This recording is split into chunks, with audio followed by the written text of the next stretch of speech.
করতেছো তুমি? লাড্ডু বানাচ্ছি কার জন্য? জনের বাবার জন্য। কে কে খাবে? তুমি, আমি, সবাই মিলে খাবে। এরকম লাড্ডু কেউ খায় না।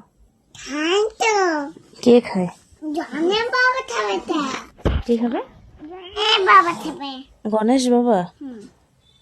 এগুলো আবার কোন ধরনের লাড্ডু? লাড্ডু বাজার থেকে আনছি লাড্ডু। এটা আমি এখন এখানে যাচ্ছি খারাপে, এখন এটা ধুয়ে নিয়েছি। এবার জনের বাবাকে দেওয়ার জন্য নামাজ পড়তে যাচ্ছি। নমো করতে যাচ্ছ? হ্যাঁ, এখন তো রাত হয়ে গেছে, গণেশ বাবা তো ঘুমাই গেছে। জনের বাবা তো এখনই চলে গেছে। কি করে দিবা তাহলে? তাহলে দিব তো। কি করে?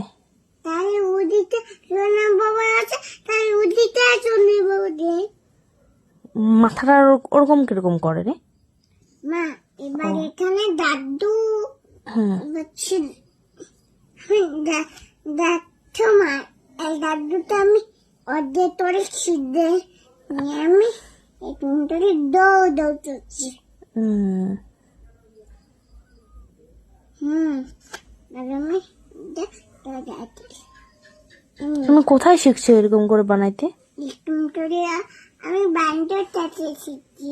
বান্দরের কাছে?